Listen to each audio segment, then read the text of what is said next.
तो guys Mandore express आई है double engine के साथ, WDP4।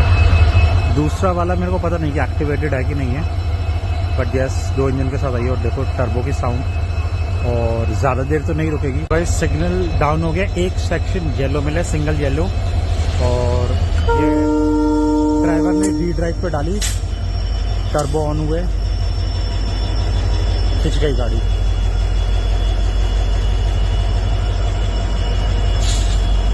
क्या साउंड है।